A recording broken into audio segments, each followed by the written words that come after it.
What's good with it, Chocolatiers? If you're brand new to the channel, I just want to say this before we get into the video. Please like and subscribe. We're trying to reach 100 subscribers. We're getting pretty close. Thank you so much for your continued watching, my returning subscribers. And let's go and get right into it. So, I just briefly woke up. I've been up for about an hour, and it kind of hit me after I edited my Challengers video and stuff. I was like, yeah, I just forgot to record the Boy Kills World review, which is a banger that I watched yesterday. April, I don't, like I said, I'm going to look over these movies. I don't think there's a single bad movie that's came out in April, in my opinion at least. I'm sure there's been some Netflix films with some crap like that. I take that back. Rebel Moon came out. I heard it's not that good. I have not watched that yet. But like as far as theatrical releases that I've seen the major ones, and I have not been disappointed. So, go and get right into the review. Boy Kills World stars Bill Skarsgård as this boy. I actually think he's unnamed most of the movie. That is mute and deaf.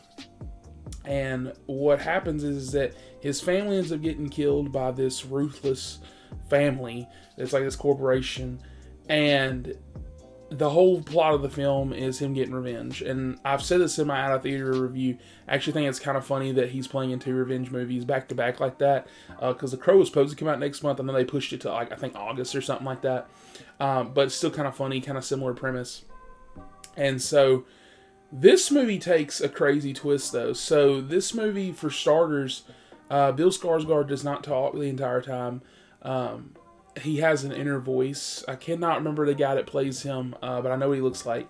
And it's basically from his favorite video game growing up as a kid. That's where he gets the voice from. And so this entire film is just so heavily stylized. Like it's like a comic book, anime, whatever. And the biggest thing I can say is this: it's like a video game.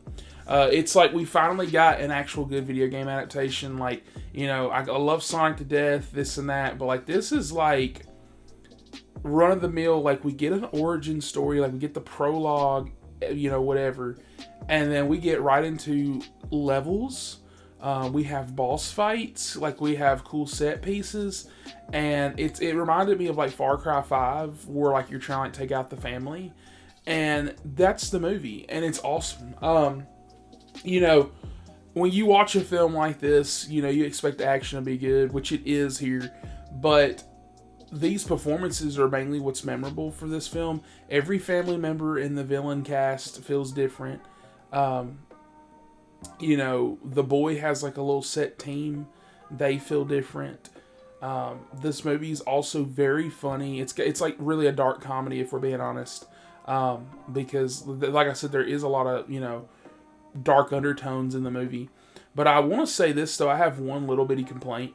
I wish that they would have done more world building, if that makes sense. So, the film, like I said, it's kind of like post-apocalyptic, because like it's like, why is this family taking over this and that? They don't really get into that. They kind of loosely do, but they don't really, like, why is the world like this? Like, they don't really explain anything like that, and they don't necessarily need to. It just would have been a nice addition, because there's certain scenes where you're like, why is this happening? Why is this allowed? And you're like, oh, well, like, you know, the world clearly has gone this way, but I would like to know why. Like, it's like war, you know, what happened, right? And like I said, this movie, I think I might have said this in my Out of Theater reaction. This movie has like the craziest twist I've seen in a film. At least the craziest that I can think of in like the last 3-4 years. It's a twist you don't see coming. Like I said, it's real. Like the third act is a banger in this movie. Just crazy things happen, crazy twists and turns. It really feels like an M. Night Shyamalan film, except, you know, when he used to like make bangers, which I mean he still does every now and then. We don't want to roast him right now. It's not about him. But yeah, like this movie is just so good. It's like if you love video games, if you're a fan of Bill Skarsgård action movies, like I don't really see anybody disliking this film. I watched it with somebody else who didn't like the inner voice. They thought it was kind of goofy. But outside of that, they loved everything else about it. And so even if you have little negative gripes every now and then about this film, I don't see you coming out not with a smile on your face. Because like I said, like they just deal with the dark comedy so well. And you know, there's even this too. I don't even want to spoil it. There is a surprise character in this movie that I did not like. There's not in the trailers. At least that I remember. I only saw the one trailer, and they're a nice addition. I was like, wow. I was like, we're going here. Like, it gets crazy, gets artsy, gets fartsy, and you know, I love that. So here for it. I love this movie. Go out and watch it if you're a fan of these type of movies for sure. This is definitely the week to do so. Because I know next week we're getting Taro and we're getting The Fall Guy. Both movies, I expect Fall Guy to be good. Taro, I'm a little on the fence about, because some of these movies lately that have been having one trailer, like Imaginary and Night Swim and stuff like that, they usually end up being bad. But the Taro creature designs look really good, so I'm kind of excited for that. And I'm really hoping that, you know, it blows my expectations out of the water. That's what I'm saying. I'm trying to be a positive reviewer on this channel, for any new viewers watching this. Because, yeah, there's some trash. Like, I'll roast Imaginary. Like, I'm not like a little bitch. I'm going to roast a movie if it's bad. But I'm also not one of those people that is going to go into a movie with negative thoughts. Like, Taro, even though I'm not like, man, this is like going to be a 10 out of 10, I'm so excited. You know, I'm still going in thinking, hey, this could be good. I'm not going to go in with my mindset, because that's goofy. I've seen so many reviewers on this fucking platform literally will make 30,000 damn videos about, you know, oh my god, this is going to be crazy, this is going to be stupidest thing ever, we've seen this and that, and then when the movie comes out, they make a review, and guess what, they didn't like it. Yeah, no fucking shit. You pretty much made up your mind anyways. And so, I try not to do that. I do think there's inherent biases, which I think everybody should be able to admit to themselves. Like, for example, maybe you like an actor more than the other one. You know, maybe this does this and that for you. Like, for example, Bill Skarsgård, I'm a fan of him. You know, if somebody else had been playing this role, I don't know, like, maybe I wouldn't have liked his character as much. So I'm just saying, there's always, you know, stipulations. But at the end of the day, as long as that script's done right, as long as this directing's done right, and as long as, for an action movie, choreography's done correctly, I'm not really asking for much. And this movie gave it. But yeah, apparently nobody knows what this movie is, because, like, I have the CW app. I say unfortunately, but I used to like their content, like Supernatural, you know, All American, shows like that. You know, like Flash season 1 and 2. You know, I might even give 3 a pass, but they always fail.